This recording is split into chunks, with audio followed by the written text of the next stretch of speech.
우리 오늘은 맥주 감사 주일입니다. 우리 보리를 추수하던 절기를 기념하여서 주님이 맥주절을 지키라 말씀하셨고, 맥주 감사절은 한 해의 반이 지나고 7월 첫 주에 지키기도 하고 또 첫 열매를 드리는 절기입니다. 그래서 첫 열매 후에 우리에게 더 풍성한 열매가 있을 수도 있고 아닐 수도 있지만 믿음으로 드리는 고백이 맥주 감사절을 지키는 이유이고 절기입니다. 그래서 우리 가운데 그런 감사가 충만히 넘칠 수 있기를 축복합니다.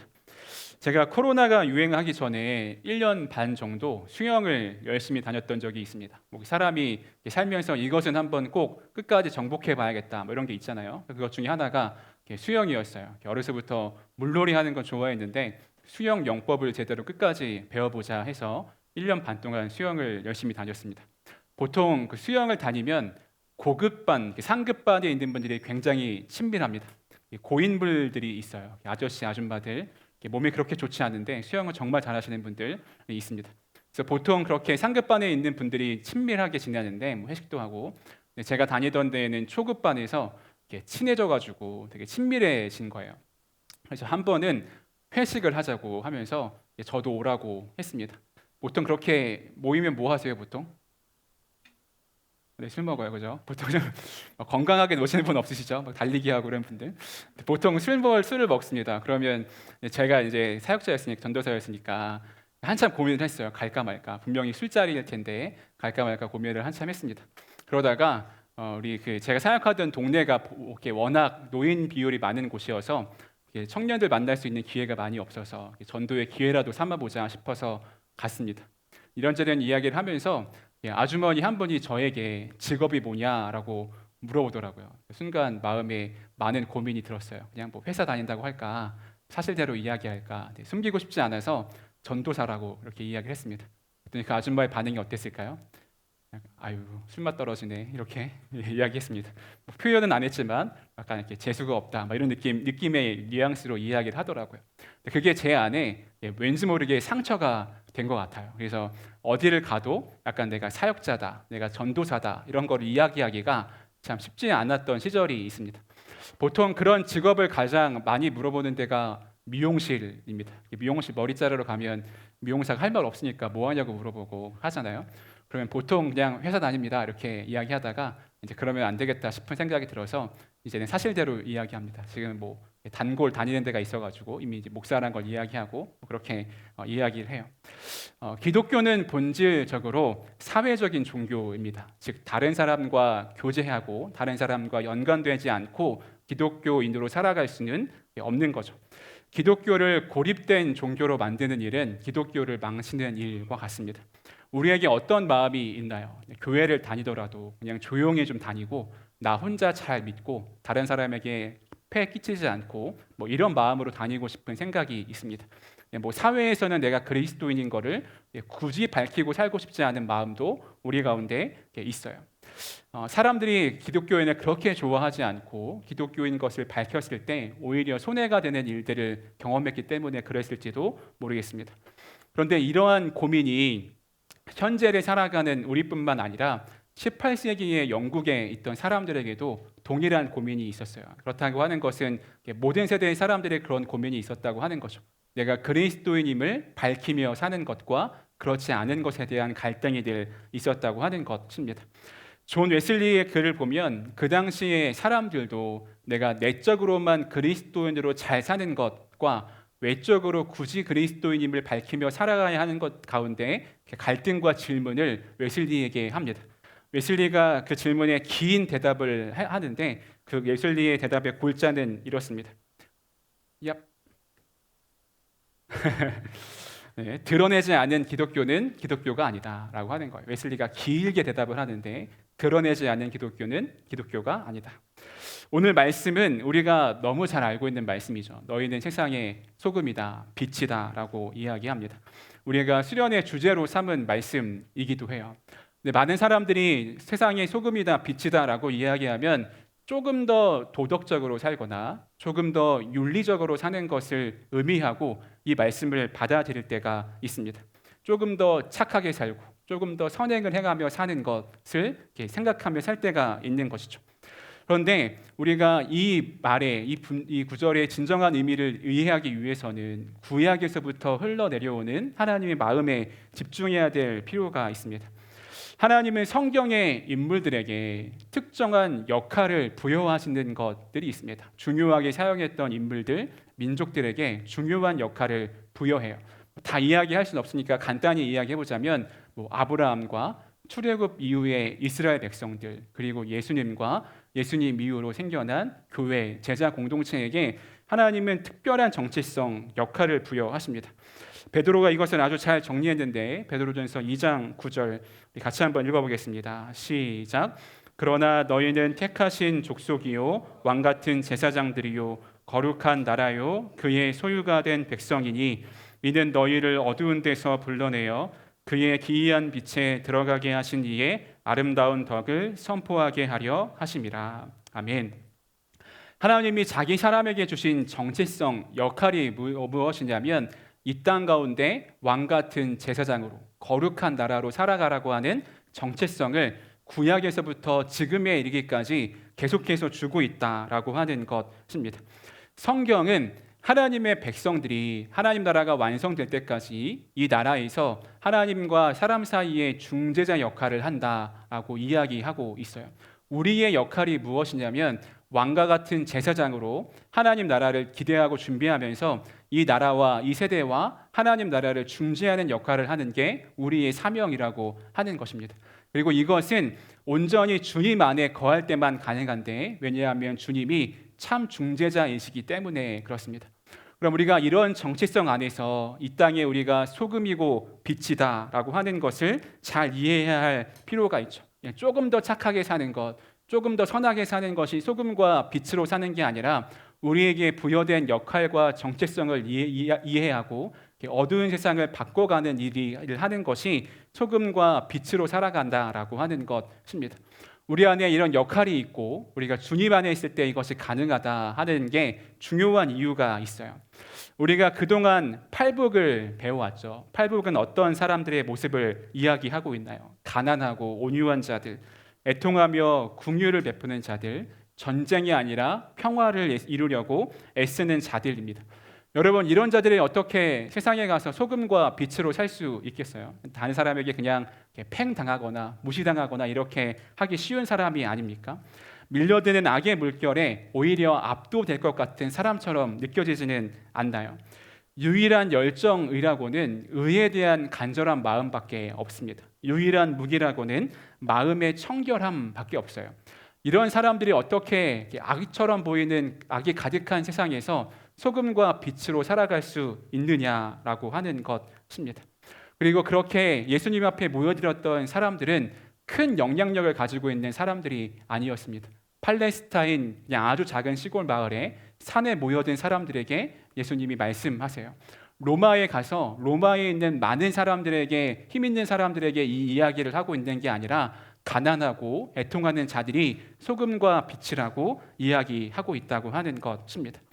우리는 다른 누군가에게 영향을 끼치기 위해서는 돈도 많아야 되고 권력도 있어야 되고 명예도 있어야 된다라고 흔히 생각을 합니다. 그래서 한때 한국 교회에 고지론이라고 하는 게 유행하기도 했어요. 그러니까 고지를 올라가서 이거 다른 사람들에게 영향력을 미쳐야 된다, 이런 것입니다. 연예인들이 수상할 때 기독교인들이 어떻게 이야기하죠? 가장 처음에 하나님께 영광을 올려드립니다, 이렇게 이야기하기도 하죠. 참 멋진 모습입니다. 그런데 가만히 생각해 보면 그들이 상을 받고 하나님께 영광을 돌린다고 이야기하는 것과 우리가 우리 하루의 일상을 하루하루 충실히 살아내어서 그것이 하나님께 영광이 되는 것과 하나님 보시기에 어떤 차이가 있을까, 이런 생각이 들죠. 꼭 성공하고 돈이 많고 다른 사람들에게 세상적인 영향력을 끼칠 수 있는 사람이 그런 소금과 빛의 역할을 감당하는 것이 아니다라고 하는 것입니다. 오히려 성경의 원리는 반대입니다. 무명하나 유명한 자 같은 이들, 가난하나 부유한 이들, 즉 세상 성공과는 전혀 관련이 없지만 이 땅에서 왕과 같은 제사장으로 살아가는 사람들을 통해 하나님이 일하신다라고 하는 것이에요. 성경은 일관되게 이 이야기를 계속하고 있습니다.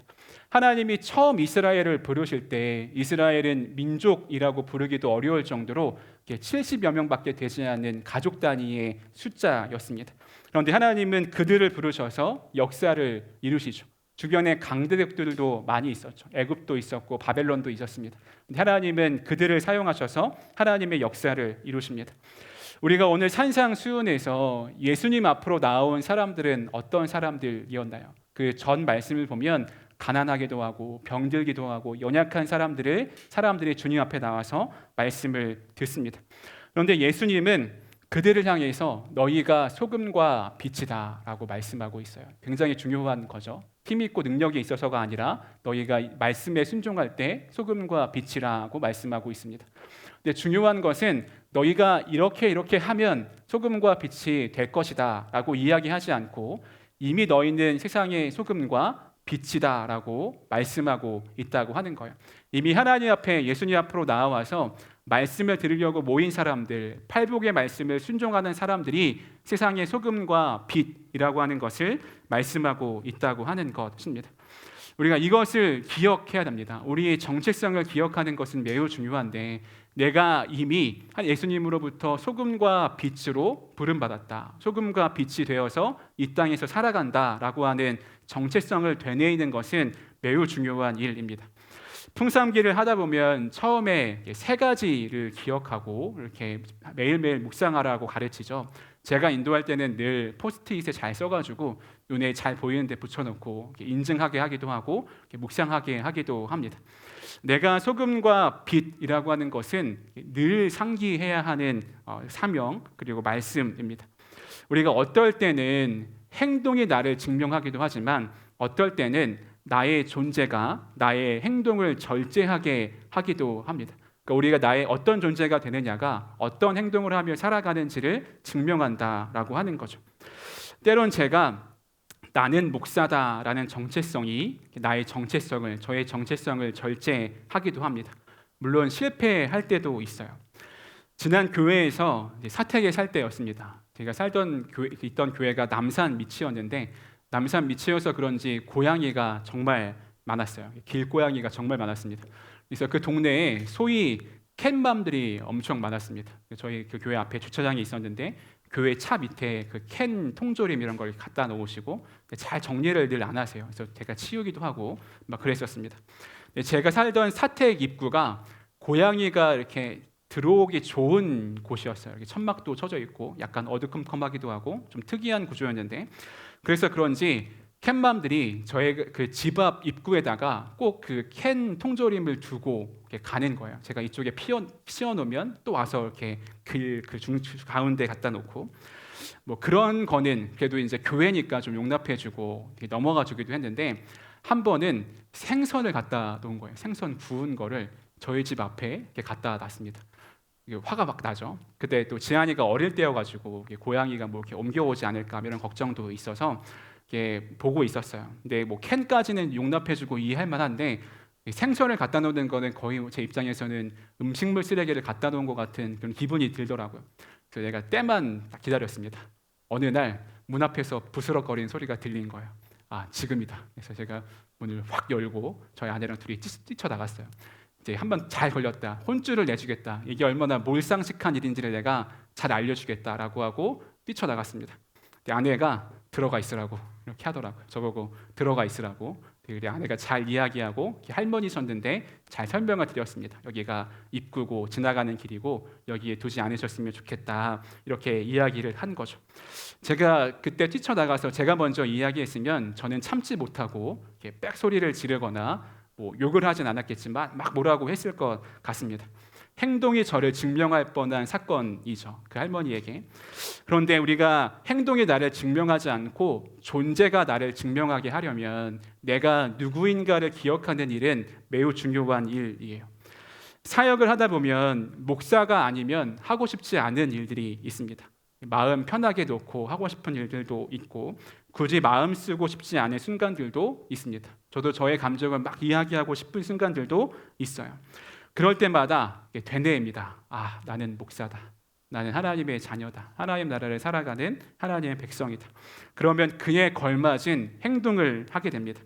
내 마음 가는 대로 하지 않을 수 있게 되는 것이죠. 이 정체성을 명확히 해야 내가 이 땅에서 소금과 빛으로 살아갈 수 있게 되는 거예요. 여러분, 사실 내가 세상 속에서 그리스도인임을 드러내어 사는 것과 그렇지 않고 살아가는 것 중에 어느 곳에 더 마음이 끌리시나요? 네, 드러내지 않고 살아가는 것이 더 마음 편하게 살아갈 수 있는 방법이기도 할 것입니다. 그런데 그때마다 우리는 그 마음에 따르지 않고 주님 말씀에 돌아가서 말씀에 순종하는 것이 필요합니다. 예수님이 나를 세상의 빛과 소금으로 부르셨다, 왕과 같은 제사장으로 부르셨다라고 하는 것이에요. 직장 생활 하시는 분들은 직장에서 상사가 히스테리를 막 부립니다. 당연하지 않은 일로 막 뭐라고 해요. 그때 여러분 속으로 어떻게 하셔야 돼요? 나는 직장에서 소금과 빛이다. 네. 절대 용납할 수 없는 그런 얼굴들로 쳐다보는데, 나는 직장에서도 소금과 빛이다 기억해야 합니다. 친구들 사이에서 자연스럽게 친구들이랑 있으면 편해지기도 하고 말도 좀 쉽게 하기도 하고 뭐 이렇게 비방이나 욕설을 하기도 하고 세상적인 분위기로 흘러갈 때 여러분 어떻게 하셔야 돼요? 나의 친구들 사이에서 소금과 빛이다 라고 하는 것을 기억해야 됩니다. 그러면 그 뒤의 행동을 절제할 수 있게 돼요. 나의 존재가 나의 행동을 절제하고 증명할 수 있게 되는 것이죠. 우리 옆에 사람과 한번 인사해 보겠습니다. 너는 소금과 빛이야. 네, 한 번 더. 나는 소금과 빛이야. 네, 정말 소금과 빛으로 살아가는 여러분 되었으면 좋겠습니다. 그렇다면 소금과 빛으로 살아가는 현장은 어디이고 또 어떤 곳일까? 마태복음 5장 13절 14절에 너희는 세상의 소금이니 너희는 세상의 빛이라 라고 말씀하고 있습니다. 세상의 소금과 빛이라고 이야기하죠. 여기서 말하는 세상은 두 가지의 의미로 이해할 수가 있습니다. 여기 사용된 헬라어와 예수님이 그동안 해오신 말씀의 맥락을 따라보면 여기서 말하는 세상은 첫 번째로는 땅을 의미하는데 그 땅은 유대인들이 살던 곳을 의미합니다. 우리로 이야기해보자면 교회 공동체가 살아가는 곳을 땅, 세상이라고 할 수 있는 것이에요. 그러니까 교회 공동체 안에서 먼저 소금과 빛이 되어야 한다라고 하는 것을 말씀하고 있다는 것입니다. 이것을 아주 명확히 보여주는 평행 본문이 있는데 마태복음 9장 50절입니다. 우리 같이 한번 읽어보겠습니다. 시작. 소금은 좋은 것이로되 만일 소금이 그 맛을 잃으면 무엇으로 이를 짜게 하리요. 너희 속에 소금을 두고 서로 화목하라 하시니라. 아멘. 네, 지난 월요일 날 장례가 나서 입관 예배를 드리러 갔는데 시간이 좀 떴어요. 그래서 뭘 할까 이렇게 있다가 장례를 갔는데 뭐 사역자들이랑 얘기하는 것도 그렇고 뭐 핸드폰을 하기도 그렇고 그래서 설교할 말씀을 묵상했습니다. 그 마태복음 5장을 쭉 읽기도 하고 평행 본문 이 말씀을 읽는데 머리에 뭔가 딱 맞은 것처럼 큰 충격과 또 그렇게 마음의 울림이 왔어요. 너희가 소금이 되어야 하는데 소금은 좋은 것인데 서로 화목하라라고 말씀하고 있는 것입니다. 이것이 저에게 큰 충격이었습니다. 왜냐하면 우리는 세상에 소금과 빛이 되라라고 이야기할 때 어떤 걸 가장 먼저 생각하냐면 원대한 꿈을 생각합니다. 우리가 어두운 땅에 들어가서 세상을 다 바꿔놓고 새롭게 해야 할 것 같고 그런 사명으로 이 말씀을 이해할 때가 있어요. 그런데 성경은 우리에게 아주 기초적인 것부터 시작하라고 말씀하고 있습니다. 매주 함께하고 있는 공동체 안에서 소금과 빛이 되라고 하는 말씀입니다. 여러분 서로가 서로에게 소금과 빛이 되어주고 계신가요? 아니면 너는 너고 나는 나지 이런 마음으로 함께 하고 계신가요? 우리가 서로가 서로에게 어떻게 그렇게 소금과 빛이 될 수 있을까 혼자 막 묵상을 해보다가 이런 마음이 들었습니다. 서로가 서로를 볼 때 친한 사이여도 가끔은 새 가족을 대하듯이 서로를 대하는 것이에요. 여러분 새 가족이 오면 어떤 마음이 드시나요? 또 왔네. 뭐 이런 마음이 드시는 분은 없으시죠? 이렇게 오는 게 너무 감사하고 또 기쁘고 이렇게 인사도 먼저 하고 그런 마음이 들기도 합니다. 매화 청년교회에 온 청년들이 그런 환대를 받았으면 좋겠어요. 최대한 친절하게 하고 사랑을 베풀려고 하고 잘 가르쳐 주려고 하고 그런 마음으로 새 가족들을 대합니다. 그러면 오래된 관계에서는 어떤가요? 왜 나한테 소금과 빛이 되어주지 않는가? 이런 아쉬운 마음이 먼저 들기 마련입니다. 내가 서운한 것만을 생각합니다. 나는 할 만큼 했다 이런 마음이 들기 마련이죠. 타성에 젖은 관계의 공동체만큼 무기력하고 능력이 없는 공동체는 없습니다. 우리가 늘 경계해야 될 모습이에요. 우리가 뭐 늘 새가족 대하듯이 돼야 되는 것은 아니지만 우리의 우정과 사랑이 깊어질수록 관계가 더 깊어져야 하겠지만 서로가 서로에게 화목하고 친절과 환대하는 것은 매우 중요합니다. 그렇기에 예수님은 이 말씀을 통해서 서로 화목하라 우리에게 말씀하고 있는 것이죠. 내가 거하는 아주 작은 단위의 공동체에서, 교회에서, 가정에서, 직장에서 서로 화목하라고 말씀하고 있어요. 또 다른 의미에서의 세상은 우리가 기본적으로 이해하고 있는 범주의 세상입니다. 우리는 예수님이 말씀하신 짧은 문장에서 세상을 이해할 수 있게 되는데, 세상에 소금이다, 빛이다 라고 하는 것은 세상에 빛이 없고 소금이 없다라고 하는 상태를 이야기합니다. 바울은 디모데후서 3장 2절에서 이렇게 이야기합니다. 사람들이 자기를 사랑하며 돈을 사랑하며 자랑하며 교만하며 비방하며 부모를 거역하며 감사하지 아니하며 거룩하지 아니하며. 자주 봐오던 말씀이지만 볼 때마다 마음이 뜨끔합니다. 소름이 끼치죠. 왜냐하면 내 모습 같아 보이기 때문에 그렇습니다. 하나님의 말씀은 오간데 없고 자신만을 사랑합니다. 하나님보다 돈을 더 사랑하는 세상이에요. 우리가 소금과 빛으로 부름받은 세상은 이러한 세상입니다. 우리가 자주 하는 표현으로 깨어진 세상 속에서 우리가 살고 있어요. 그렇기에 그리스도인의 삶은 급진적인 삶을 살아갈 수밖에 없습니다. 왜냐하면 깨어진 세상에서 다른 삶의 방식을 살아가려고 하니까 급진적으로 살아갈 수밖에 없는 거예요. 자신을 주인 삼지 않고 하나님을 주인 삼고 살아갑니다. 돈을 최우선으로 살아가지 않고 하나님의 말씀이 최우선이 된 삶을 살아가요. 세상에 요구하는 대로 살지 않고 다른 삶을 살아가기에 우리는 급진적으로 삶을 살아갈 수밖에 없습니다. 우리는 수련회를 통해서 말씀을 듣고 어떤 것이 그러한 삶인지에 대해서 말씀을 나누었습니다. 그 목사님, 강사 목사님의 삶을 들으면서 참 대단하다 이런 마음이 들었어요. 말씀을 따라서 신학교에 유학을 온 유학생들을 섬기고 피자, 치킨 사주고 자기 생일 파티하면서 오히려 선물을 준비해서 나눠주기도 합니다. 결혼식 비용을 아껴서 놀라운 일을 했죠. 사모님은 5만 원짜리 원피스 사서 웨딩드레스 대신 입으시고, 그리고 목사님은 원래 입던 정장에 보타이 하나 하고 결혼식을 했습니다. 그리고 아낀 돈과 함께 헌신해 주신 분들을 통해서 우간다의 학교를 세웠다고 합니다. 그리고 이제 10년 차가 되어서 이제 아이였던 아이들이 벌써 취업을 하기도 하고 이런 이야기를 나눠 주셨어요. 듣는데 감동이 되기도 하고 도전이 되기도 했습니다. 악한 세상에서 소금과 빛으로 살아가는 것이 이런 거구나라는 생각이 들기도 했어요. 그러면서 우리가 청년 교회로서 어떻게 세상에서 소금과 빛으로 살아갈 수 있을까, 그런 기도가 나오더라고요. 말씀을 듣고 끝나고 나눔을 하면서 한 자매는 우리도 우간다의 학교를 세워보자 이렇게 이야기를 하더라고요. 참 멋진 일이다. 진짜 한번 해보자. 꼭 우간다가 아니더라도 한번 해보자 이런 마음이 들었습니다. 몇 년 내에 우리가 딱 해가지고 학교를 세우고 여러분들이 다 결혼해가지고 나중에 뭐 아이도 낳고 해서 아이들이랑 같이 선교를 가는 거죠. 그 학교로 우리 청년 때 세운 학교야 이렇게 이야기하면 얼마나 멋있지 않을까 하는 생각을 혼자 해봤습니다. 뭐 그런 것도 좋고 꼭 학교가 아니더라도 다양한 모습으로 도전이 되는 일이 우리 가운데 있으면 좋겠다. 그런 지혜가 필요하다 생각이 들었어요. 지금 소수의 청년들이 이런 일 한번 해보자 그 꿈을 꾸기 시작했고 좀 잘 이렇게 도전을 주고 함께 할 시간이 되었을 때 함께 이야기하려고 하기도 합니다. 그런데 우리 안에 이런 마음이 들죠. 이런 일은 특별한 누군가만 할 수 있는 일이 아닌가? 목사님이니까 할 수 있는 것이 아닌가? 뭐 기획위원회나 아니면 리더십들이니까 할 수 있는 일이 아닌가라고 하는 생각이 듭니다. 신앙이 좋은 사람들만 할 수 있는 것이 아닌가라는 생각이 드는 것이죠. 큰 헌신과 포기가 있는 삶이어야 하기에 일면 맞는 말이기도 합니다.